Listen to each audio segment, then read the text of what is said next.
Cristo segundo Mateus. Glória a vós, Senhor. Naquele tempo, Jesus disse aos seus discípulos: a vinda do Filho do Homem será como no tempo de Noé, pois nos dias antes do dilúvio, todos comiam e bebiam, casavam-se e davam-se em casamento, até o dia que Noé entrou na arca. E eles nada perceberam até que veio o dilúvio e arrastou a todos. Assim acontecerá também na vinda do Filho do Homem. 2 homens estarão trabalhando no campo, um será levado e o outro será deixado. 2 mulheres estarão moendo o moinho, uma será levada e a outra será deixada. Portanto, ficai atentos, porque não sabeis em que dia virá o Senhor. Compreendei bem isto: se o dono da casa soubesse a que horas viria o ladrão, certamente vigiaria e não deixaria que a sua casa fosse roubada. Por isso também vós ficai preparados, porque na hora em que menos pensais, o Filho do Homem virá. Palavra da salvação. Glória a vós, Senhor.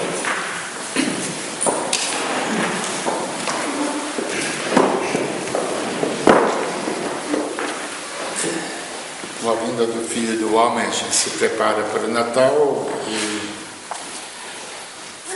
como sempre, seria um assunto interessantíssimo, que já muitas vezes nós falamos que Deus é bom, enfim, todo mundo procura, mas Deus é amor, perdoa todos os pecados. É lógico, Deus é como o sol, neblina diante do sol, escuridão diante do sol, não existe.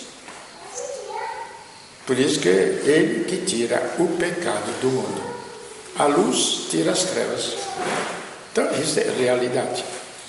Só que também Deus criou o universo e deu umas regras maravilhosas para a vegetação crescer, produzir frutos, para se reproduzir os animais, os seres humanos. Então colocou as leis da vida, apesar de todos os defeitos, que está continuando para frente. E existe a lei da vida, que se chama vida eterna, que não é vida que nem a morte pode destruir. Esta é a vida eterna. Não é aquilo que acontecerá depois da nossa morte. A vida de uma criança, quando é gerada no ventre materno, não é aquela que acontecerá depois que ela nasce. Ela já tem uma vida. Quando ela sair do ventre materno, não é assim, vocês que são pais, ela vai continuar aquela vida, vai desenvolver. Quer dizer que cada um de nós já existe esta vida eterna. Aí é a escolha. Se você quer escolher a vida deste mundo, que acha que para você é boa, maravilhosa, etc., livre. Você vai acabar junto com ela e acabou. É o sentido da tua vida, não é? Se você encontra o sentido da vida que Deus nos deu, aí você vive por aquilo que permanece para sempre. Foi o que sempre os santos escolheram, a Santa Teresa d'Ávila, Teresinha do Menino Jesus. Eu quero aquilo que é eterno, não me interessam as coisas que passam. Quer dizer, as coisas que passam, diante daquilo que é eterno, já como tempo, perde valor. Se depois você faz a experiência daquela outra vida, aí some de vez mesmo da nossa existência. As coisas da terra não têm atração mais nenhuma. Por isso que nós podemos ver que entrará na vida eterna quem? Um homem que não é mais nem ser humano, é um verbo. Cristo crucificado.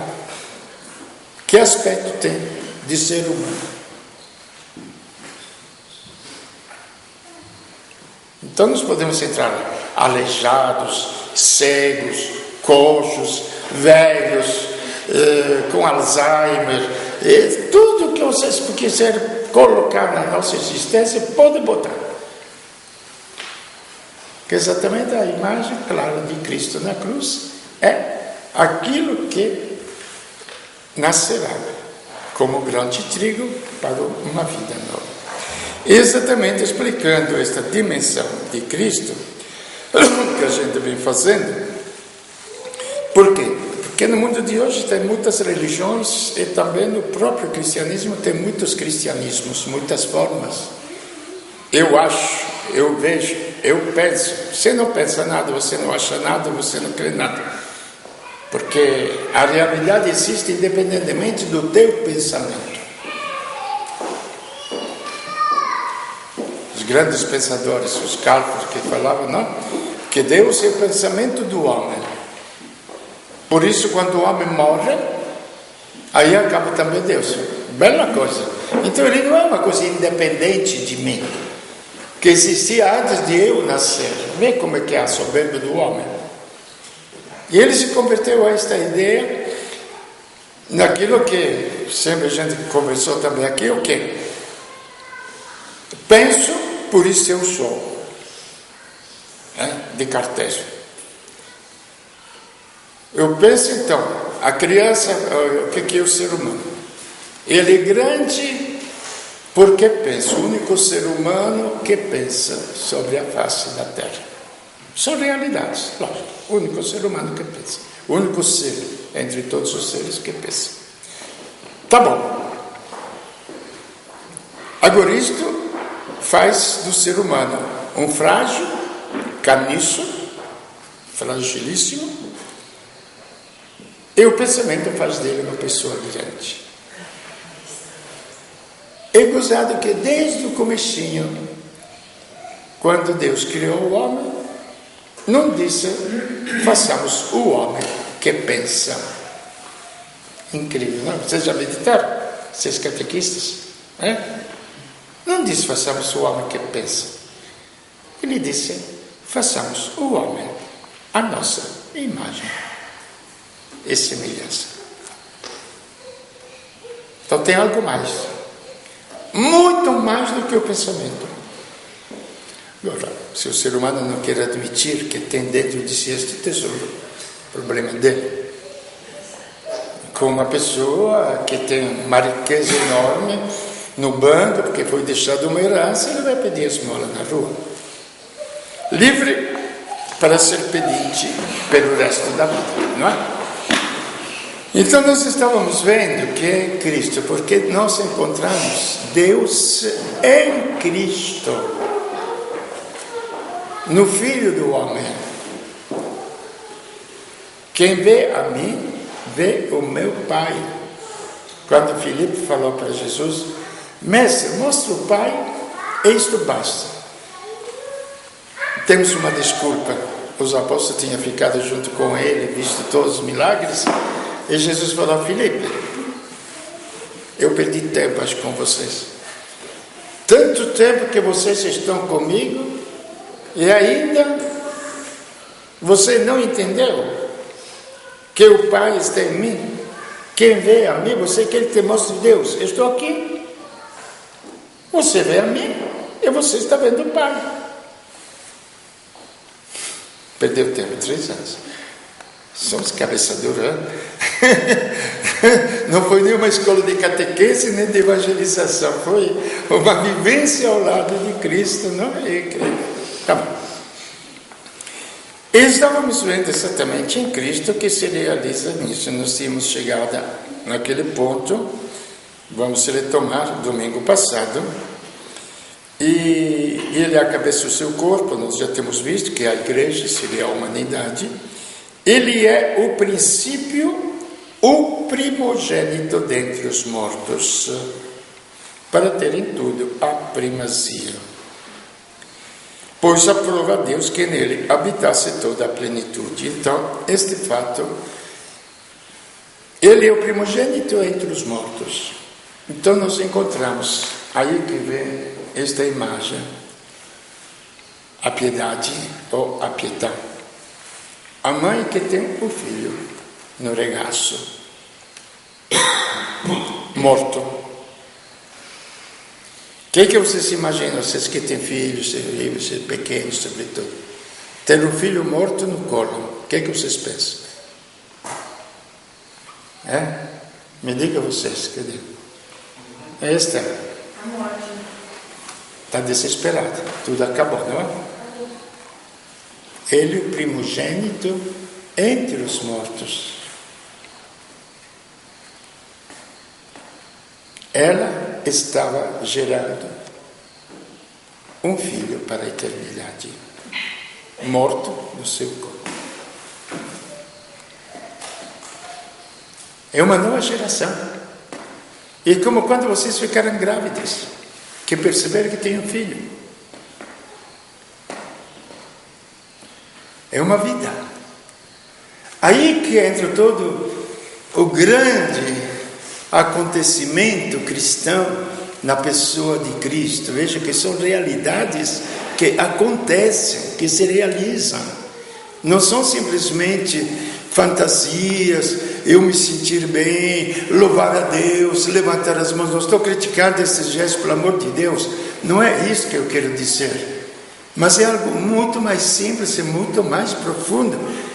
A morte não tem mais poder sobre o ser humano. Não somente, porque seria uma parte só negativa, que a morte não tenha poder. Então nós poderíamos continuar esta nossa vida para a eternidade, sem precisar ser Frankenstein.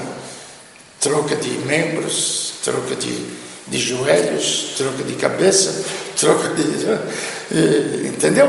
Sem precisar disso. Poderíamos viver uma juventude aos 20 anos, 30 anos, pelo resto da vida, milhares e milhares de anos. Ainda não teria acontecido absolutamente nada. Precisamos ser regenerados a uma vida mais plena, que é em Cristo. Então, veja bem, a fé em Cristo começa a nos atingir profundamente. Mas o quê? Ou você acredita ou você não acredita.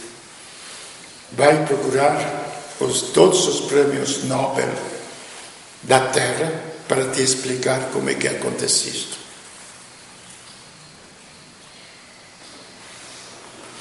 Já vai-te descobrir dentro do universo a partícula de Deus, que antigamente era o átomo, por muitos séculos nós estudamos que era o átomo indivisível, é a palavra grega, não? Então era aquilo que era o princípio de toda a criação material.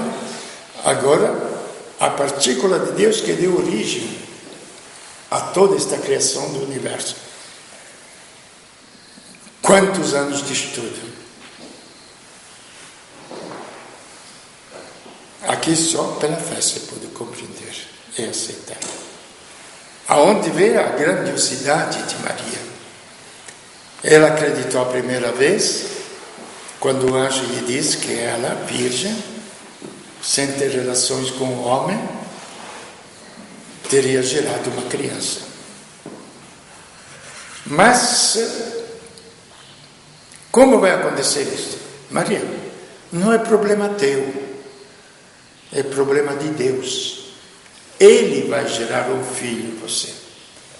Tanto que o anjo foi tão claro, tão simples. Veja como se fala de coisa religiosa. É uma coisa muito simples, clara. Porque você lembra de sua prima, Isabel? Lembro. Ela ficou velha, não tinha filhos. Pois é. Agora, na sua velhice, ela está grávida. O quê? Isabel grávida? Tá. E ela foi correndo lá para ver se de verdade estava grávida. Já está no 6º mês. Porque a Deus nada é impossível. Somos obra dele.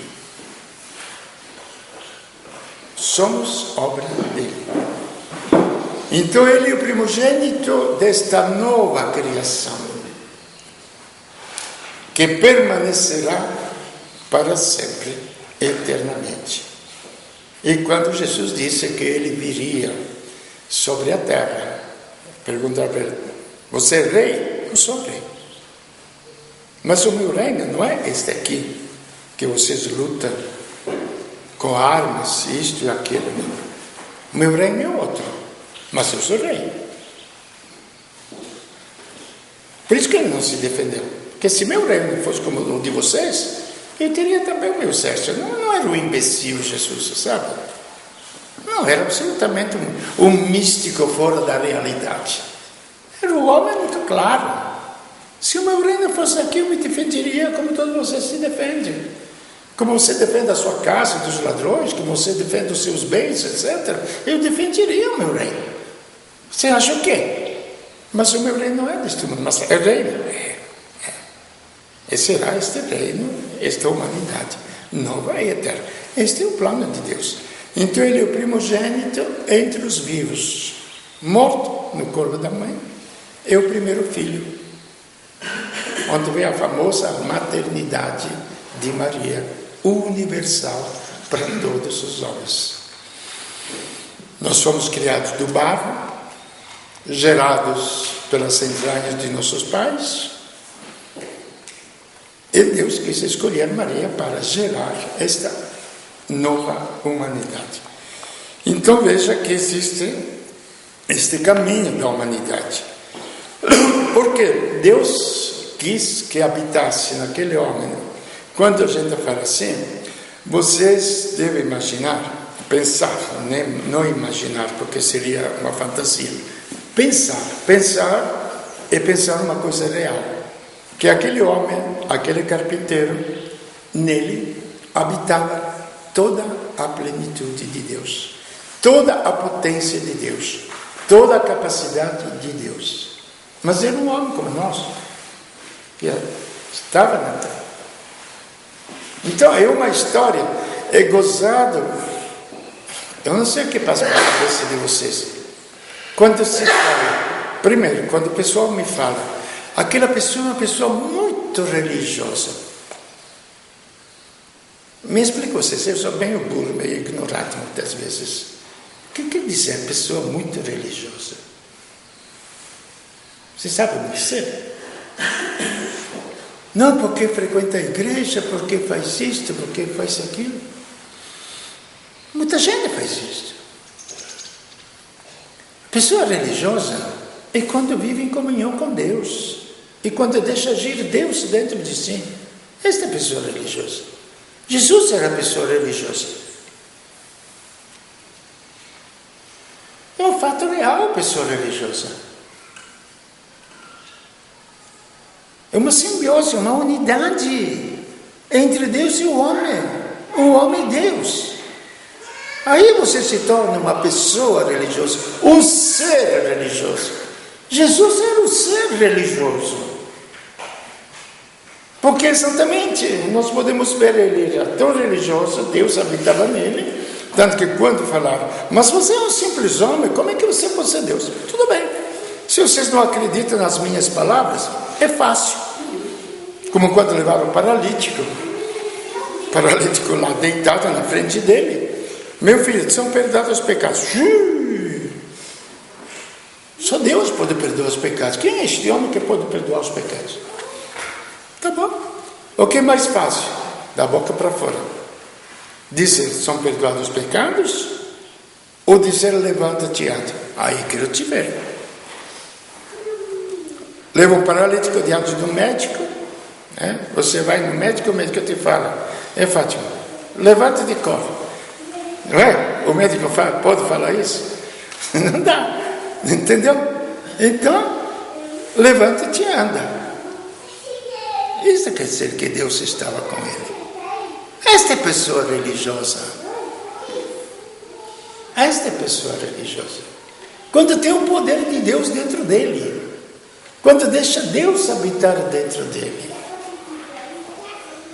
Não pelos ritualismos que nós realizamos dentro das igrejas, etc. Que muitas vezes se transformam num teatro. Nada mais do que isso. Então, naquela pessoa, Jesus Cristo, ele era pessoa religiosa, porque toda a plenitude de Deus habitou nele. Então ele mostrou, quando acalmou a tempestade, por isso que nós devemos meditar muitas vezes, viu? Papel que eu dou para vocês, que eu uso eu. Então, meditar, pensar a vida de Cristo. E pensar nele que acalma as águas na tempestade. Ele que ressuscita os mortos. Ele que também se transfigura no monte para mostrar como será o mundo de vir. Onde os apóstolos ficam embasbacados. Como é bom, Senhor, ficar aqui, vamos fazer 3 tendas. Esquece, a primeira vez que os apóstolos esquecem de si. Vamos fazer 3 tendas, uma para você, outra para Elias, outra para Moisés. E nós ficamos aqui olhando. É tão bonito que vale a pena olhar. Ele mostra um pouquinho, visivelmente, aquele que será o futuro, a vida futura. Que muitas vezes a gente pergunta, não? As perguntas, vou falar besteira então, mais estúpidas. Será que eu vou reconhecer meu filho? Será que eu vou reconhecer minha mãe? Será que eu vou reconhecer os meus amigos? Não é isso que a gente se pergunta da vida futura.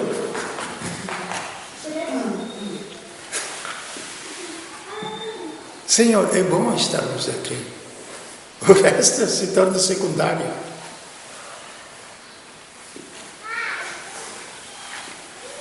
É a visão de Deus. Lógico, não vamos ver Deus com os nossos olhos, porque os nossos olhos podem enxergar o mundo físico. Nós vamos ver Deus com a nossa alma. Como a ciência se adquire, mas não tem nada de extraordinário, gente, nestas coisas. Porque como a ciência se adquire, porque muitas vezes a gente pensa, desculpe se eu insisto, pode parecer até chato. A ciência se adquire o quê? Nós temos uma potencialidade espiritual que é a inteligência. Se adquire através do estudo. É uma química intelectual. Uma química intelectual que une o saber à nossa inteligência. Nós devemos ter uma capacidade interior para poder ver a Deus, que é a nossa alma. E que é o princípio da nossa grandeza. E que é o princípio da nossa felicidade também. Quando a alma vê a Deus, porque a felicidade o que é? É fome de Deus. E quando a alma vai se saciar de Deus, terá repleto, estará saciada, estará feliz. E nós, o erro nosso, qual é? Tanto que Jesus, Deus na Bíblia fala, 2 pecados somente fez o homem. Vocês sabem, não tem mais nem os 10 mandamentos, só 2 pecados só. 2. 1, deixar a mim fonte de água viva. Tem sede? Eu que posso dar a água, eles não beberam mais de mim. 2, cavocar a poços, criar ídolos. Então pode ser a riqueza, pode ser o prazer, pode ser a vaidade, pode ser isto, pode ser o silicone, pode ser, sei lá, um monte de coisas. Criaram estes deuses para saciar a sua alma. E ele fala, criaram poços, naquela época a vida era muito simples, que não retém as águas, que não retém Deus. Só 2 pecados. Ele não faz nem a lista. Será problema de gays, problema de lésbicas, será problema de aborto, que o mundo quer saber se o Papa vai resolver isto, será problema de divorciado, se não era problema. Entende? São 2 coisas. Então naquele homem habitava toda a plenitude. O próprio Deus que veio na terra. Agora, por que da cruz? Aprove-lhe também por meio dele reconciliar consigo todas as coisas. Esta é a carta aos Colossenses. Tanto as que estão sobre a terra, quanto as que estão no céu.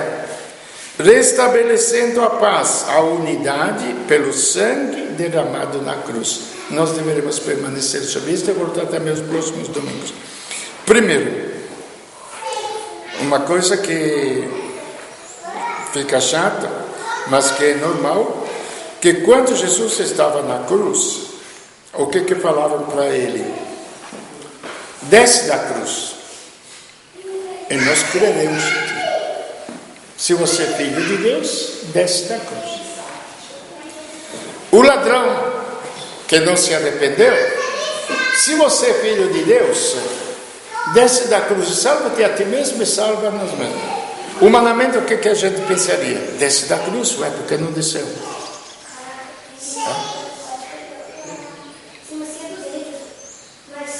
Mas foi naquele instante que a humanidade se uniu a Deus em Cristo.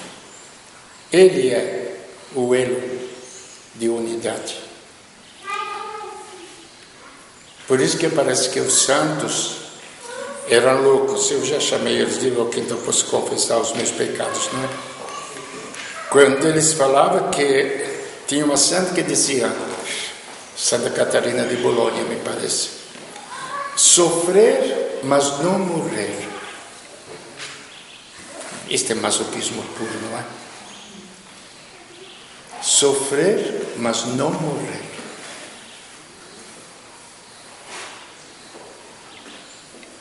O que a gente queria fazer no hospital?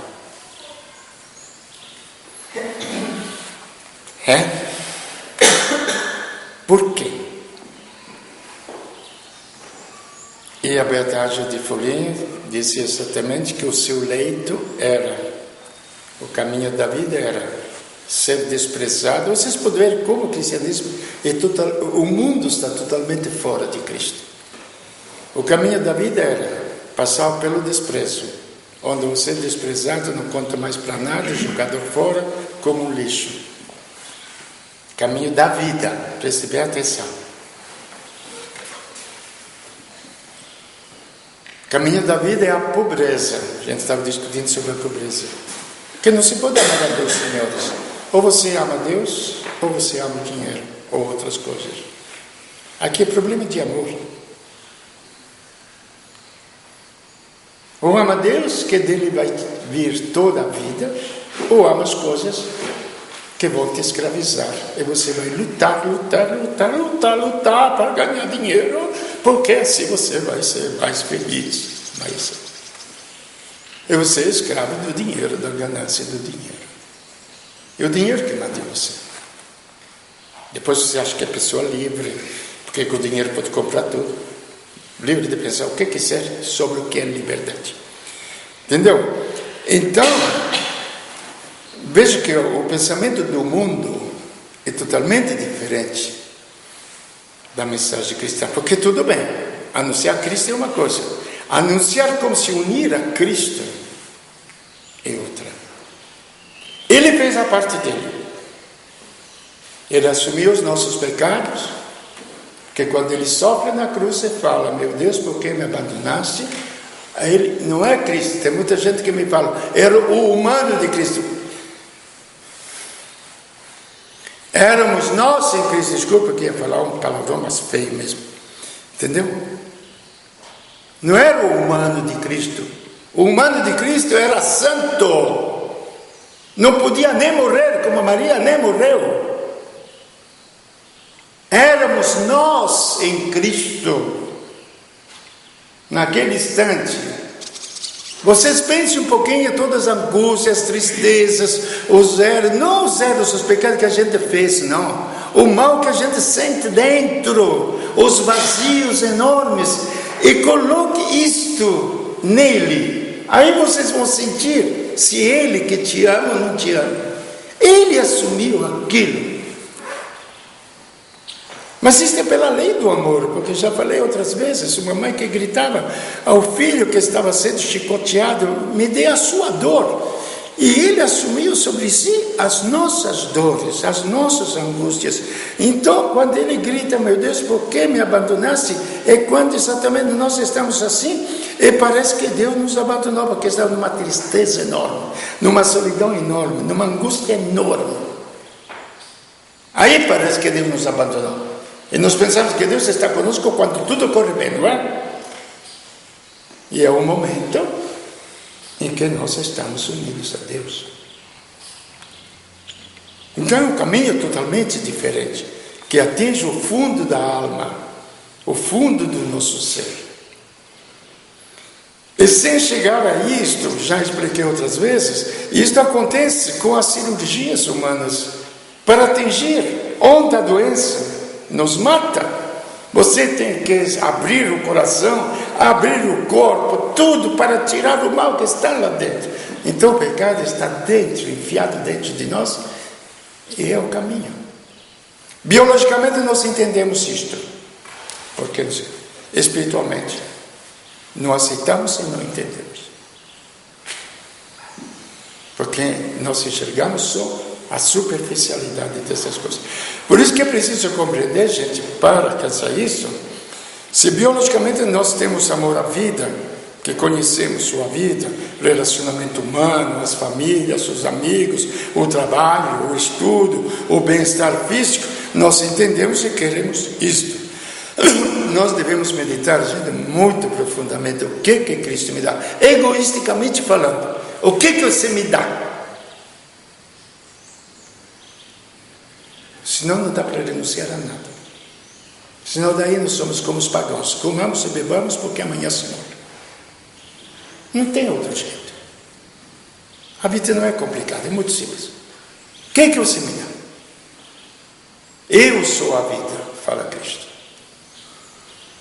Então, enquanto o povo falava, os sacerdotes desce da cruz, repito, eu falo meditando agora, Jesus não desce da cruz, não, porque estou perdido.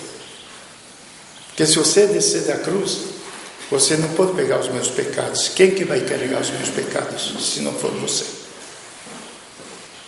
Não desce da cruz. E ele ficou. Como é que ele pode fazer isto? Em comunhão com todos os homens de todos os tempos. É lindo, gente, meditar isto. Mesmo que não acreditemos, pelo menos pensar que isto seja possível. É porque ele estava no começo, quando Deus criou o universo, ele era o pensamento de Deus para criar todo o universo. Então, que esse pensamento de Deus estava lá na cruz, naquele homem, fisicamente destruído, moralmente acabado, crucificado, rejeitado, não reconhecido pelo próprio sistema religioso, aí por diante, mas ele estava lá, realmente Deus. Então, através dele, então veja, não é aí que começa a mudar. A gente pode achar que, mas não é. Estão fazendo um ecumenismo muito estúpido. Uma coisa é respeito da opinião dos outros, da meta dos outros, dos passos dos outros, da fraqueza dos outros, da boa fé dos outros, e outra coisa é dizer que tudo igual não. Em Cristo, por Cristo, foram feitas todas as coisas. Não haverá Buda, não haverá Maomé, não haverá nada de tudo isso. Eles podem ter boa vontade que vão encontrar a Cristo, mas em Cristo. Ele é a realidade única. Não é por sectarismo, gente, que a gente fala isso. É porque é a verdade. Que é a única realidade. Aprova Deus reconciliar consigo todas as coisas. Quantas misérias quando se divide o próprio cristianismo em tantas seitas, isto, aquilo. Se é o mesmo Cristo, acho que nem numa seita nem na outra encontrará Cristo, porque Cristo não dá para se dividir. Ou você encontrou Cristo como ser, como pessoa, ou você não encontrou absolutamente nada.